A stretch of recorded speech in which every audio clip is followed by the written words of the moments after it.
John Mittas, yes, no, legally you are sound, John Mittas, nothing. Legally you are sound. But I said it is a smart move.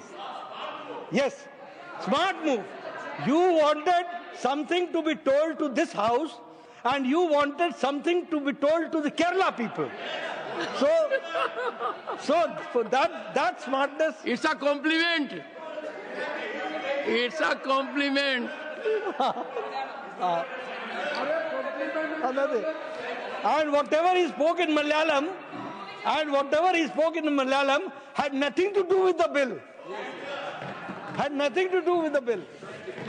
So anyway, मैं इसलिए चर्चा कर रहा हूं कि deviate होना, Daryl होना, डिबेट करना, ये सब चीजें चलती रहती हैं। दूसरी बात मैं कहना चाहता हूं कि हम यहां डिस्कशन का हमारा ऑब्जेक्टिव क्या है?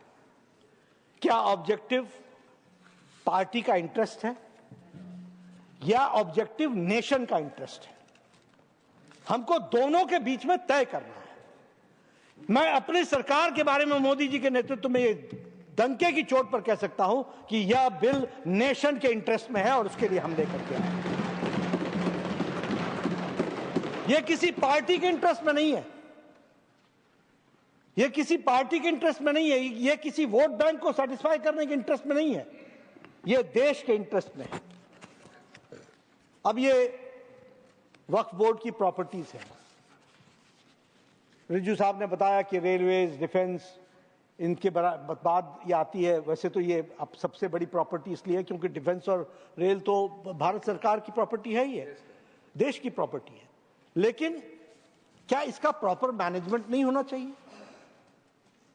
क्या इसमें कोई ये कोई कुतर्क है क्या?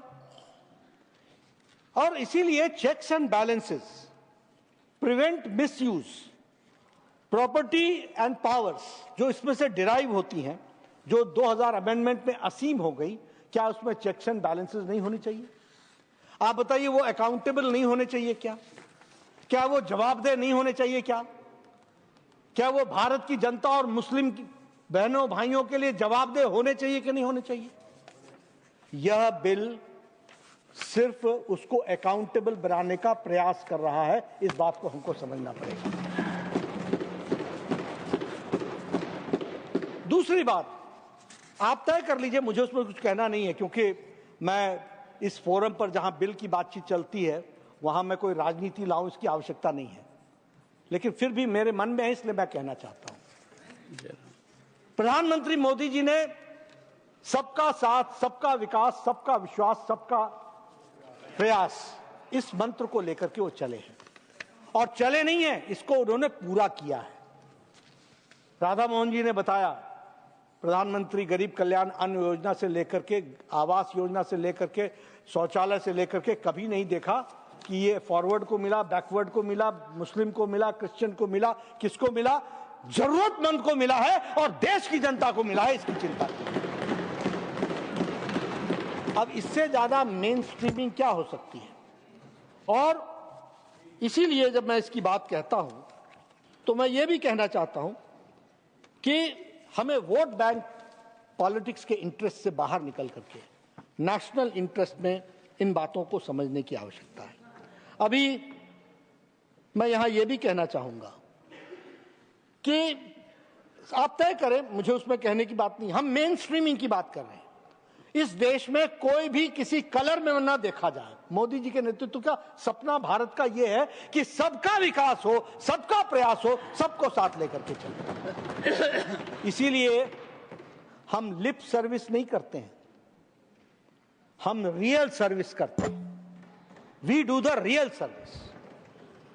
हम लिप सर्विस कर रहे होते हैं। मैंने आपको सारी योजनाएं गिनाई, ये सारी योजनाओं से राधा मोहन जी ने बताया 30% मुस्लिम भाइयों का लाभ हुआ है, इसमें से 35% उन्होंने लाभ लिया है। 35 हमने कभी इसका डंका पीटा क्या? नहीं, मेन स्ट्रीमिंग कर रहे हैं। मैं जानना चाहता हूं कि पिछले 70 साल किन लोगों ने उनको अलग रखा है? किन लोगों ने अलग रखा है? किन्होंने उनको डरा के रखा है? किन्होंने उनके साथ अलग व्यवहार करने की बात की है? ये polity, this polity has to be understood and I will tell you, 50 years later, 100 years later, we will not be there. But the course of action which we take today, that is going to make India stronger, that we have to understand. और आपने 70 साल का experiment करके देख लिया। 70 साल का experiment आपने करके देख लिया, बांट करके देख लिया, वोट के पीछे पढ़ के देख लिया। 2013 का अमेंडमेंट ला करके भी 2014 में वहां बैठने के लिए मजबूर हो गए। इससे काम नहीं चलने वाला। और मैं इसमें आपको बताना चाहता हूं, जब मैं कहता हूं कि लिप सर्विस नहीं रियल सर्विस की है, तो मैं ये कहना चाहूंगा कि ट्रिपल तलाक तो सुप्रीम कोर्ट ने बहुत पहले कह दिया था कि लगाना चाहिए। भारत की जनता लगाना चाहती थी। आपकी सरकार, यूपीए की सरकार 10 साल बैठी रही, आप नहीं लगा सके। क्या तकलीफ थी जो नहीं लगाई गई? क्या वो रेट्रोग्रेटिव स्टेप था ट्रिपल तलाक हटाना, या प्रोग्रेसिव स्टेप था? हमारे नासिर साहब कहते हैं कि we would not like to remain second grade citizen. You made the Indian Muslim ladies second grade citizens. You made it second grade citizens. और मैं बताना चाहूंगा कि इजिप्ट में, सभापति जी, इजिप्ट में ट्रिपल तलाक, ये मुस्लिम देशों की बात कर रहा हूं, ट्रिपल तलाक मुस्लिम देश में, इजिप्ट में 1929 में समाप्त हो गया था। सूडान में 1929 में समाप्त हो गया था। बांग्लादेश में 71 में बना, 72 में ट्रिपल तलाक समाप्त हो गया। इराक में 1959 में समाप्त हो गया। सीरिया में 1953 में समाप्त हो गया। मलेशिया में 1969 में समाप्त हो गया। ये सब मुस्लिम देशों का मैंने नाम लिया है।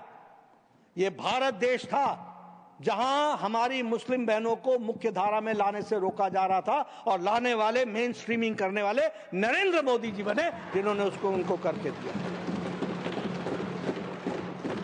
इसलिए जब हम इसकी चर्चा करते हैं तो हमें ध्यान रखना चाहिए